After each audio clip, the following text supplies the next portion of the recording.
800 FRL లెవెల్లో 800 ఫీట్ల దగ్గర ముచ్చుమరి నుంచి రోజుకు హాఫ్ టీఎంసీ పైన తరలించకపోవడానికి చంద్రబాబు నాయుడు గారు కూడా ఆయన చేతనైన దెబ్బ చంద్రబాబు నాయుడు గారు కూడా వేసారు.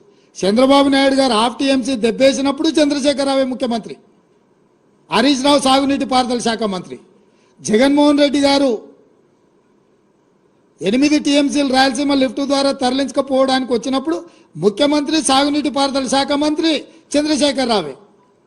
అంటే ఈరోజు దాదాపుగా 12-13 టీఎంసీల నీళ్లను, అది పోతిరెడ్డిపాడు కావచ్చు, రాయలసీమ లిఫ్ట్ కావచ్చు, లేకపోతే ముచ్చుమరి ప్రాజెక్టు కావచ్చు, ఇవన్నీ నీళ్లు తరలించకపోవడానికి 2004 నుంచి 2023 వరకు ఈ మొత్తం రోజులల్లా పోతిరెడ్డిపాడు రాజశేఖర రెడ్డి తీసుకుపోయినప్పుడు కేసీఆర్ కేంద్ర మంత్రి, హరీష్ రావు రాష్ట్ర మంత్రి, 2014 తర్వాత జరిగిన ముచ్చుమరి కావచ్చు, రాయలసీమ లిఫ్ట్ కావచ్చు, ఈ ప్రాజెక్టులను అన్నిటినీ మొదలుపెట్టింది, పూర్తి చేసింది, కృష్ణానది జలాలను తరలించకపోయింది చంద్రశేఖరరావు అధికారంలో ఉన్నప్పుడే, ముఖ్యమంత్రిగా ఉన్నప్పుడే ఈ మొత్తం తతంగం అంతా జరిగింది.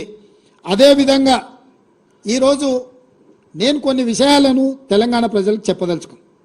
కృష్ణానది జలాలు కర్ణాటక రాష్ట్రం నుంచి కృష్ణా బచావ్ ట్రిబ్యునల్ కేటాయించిన నీళ్లు మహారాష్ట్ర, కర్ణాటక, ఉమ్మడి ఆంధ్రప్రదేశ్ కేటాయించారు.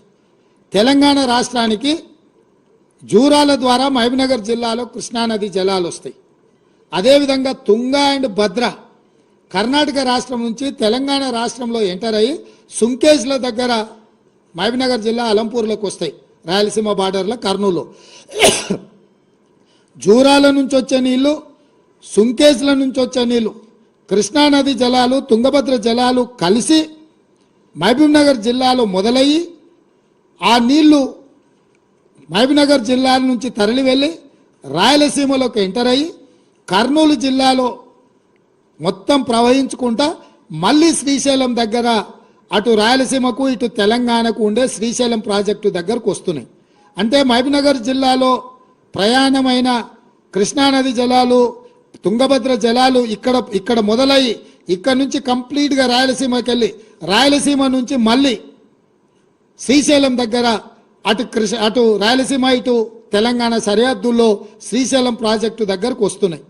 ఒకప్పుడు ఏ ప్రాజెక్టులు లేనప్పుడు శ్రీశైలం నీళ్ళు వదిలితే నాగార్జున సాగర్లో నీళ్ళు వదిలితే పులిచింతల. అంటే కంప్లీట్గా ఈ నీళ్లు కానీ ప్రాజెక్టులు కానీ పూర్తిగా తెలంగాణ చేతిలో ఉండే.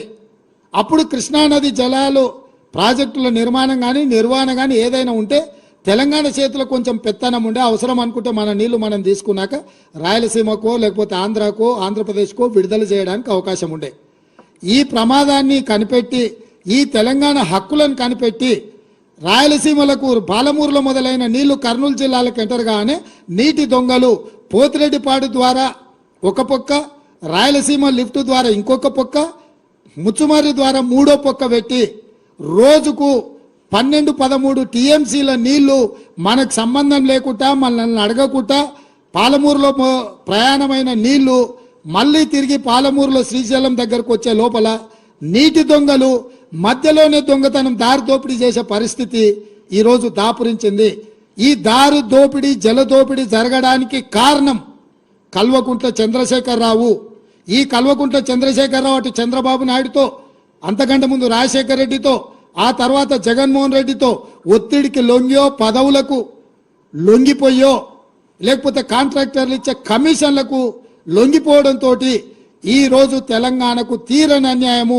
ముఖ్యంగా మహబూబ్నగర్, నల్గొండ కింద ఖమ్మం వరకు కృష్ణానది జలాల మీద ఆధారపడ్డ ప్రాజెక్టులన్నీ కూడా ఈరోజు ఎడారిగా మారుతున్నాయి.